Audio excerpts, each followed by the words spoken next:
दोस्तों 700 ईसा पूर्व की यह कहानी है। एक छोटा सा गांव था जिसका नाम सलातुर था। उस गांव में एक बालक था जो पढ़ने लिखने में बहुत कमजोर था। वह गांव के हर बच्चों के साथ गुरुजी से शिक्षा लेने पाठशाला जाता था। गुरुजी उसको बहुत पढ़ाते समझाते, लेकिन उसे पढ़ाई बिल्कुल नहीं समझ में आती थी। गुरुजी बहुत परेशान हो गए। फिर एक दिन उन्होंने उस बालक को अपने पास बुलाए और बोले, अपना हाथ दिखाओ। गुरुजी ने उसका हथेली कुछ देर देखा। हथेली देखने के बाद गुरुजी ने कहा, बेटा तुम घर चले जाओ, पढ़ाई लिखाई तुम्हारे बस की बात नहीं है। तो उस बालक ने बोला, आप ऐसा क्यों बोल रहे हैं गुरुजी? तो गुरुजी ने बोला, हे शिष्य, तुम्हारे हाथ में विद्या की रेखा नहीं है, अर्थात तुम पढ़ाई लिखाई नहीं कर सकते। तुम पढ़ लिख कर कुछ नहीं कर सकते। तुम्हारे दिमाग में कभी भी पढ़ाई लिखाई नहीं आ सकती। इसलिए तुम समय व्यतीत नहीं करो और घर जाकर कोई दूसरा काम करो।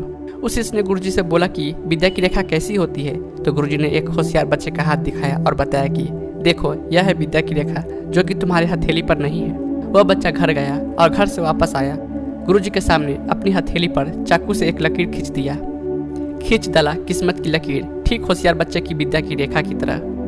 गुरुजी यह देखकर बहुत हैरान हो गए। वह डर गए। उन्होंने उस बालक को अपने पास बुलाया और बोला कि बच्चे, तुमने ऐसा क्यों किया? तो उस बालक ने कहा, गुरुजी, मेरे हाथ में विद्या की रेखा नहीं थी, अब मेरे हाथ में विद्या की रेखा हो गई है, जैसे कि उस होशियार बालक के हाथ पर है। गुरुजी, अब तो मैं विद्या सीख सकता हूँ। अब तो मैं होशियार बच्चों की तरह एक होशियार छात्र बन सकता हूँ। ज्ञान अब मेरे दिमाग में भी आ सकता है।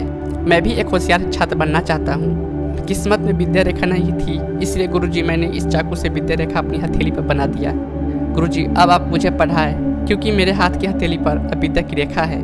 अब मैं होशियार छात्र बन सकता हूँ। गुरुजी बच्चे की इस हैरतगंज कारनामे को देखकर हैरान हुए कि यह छोटा सा बालक इतनी कम उम्र में इतना बड़ा फैसला ले सकता है। बिना डरे तो यह बच्चा जीवन में कुछ भी कर सकता है। गुरुजी उस बच्चे को फिर से पढ़ाने लगे।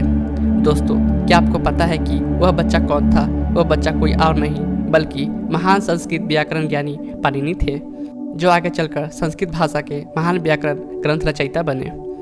इन्होंने अष्टाध्यायी नामक ग्रंथ लिखा, जिसमें 8 अध्याय और लगभग 4000 से भी ज्यादा सूत्र है।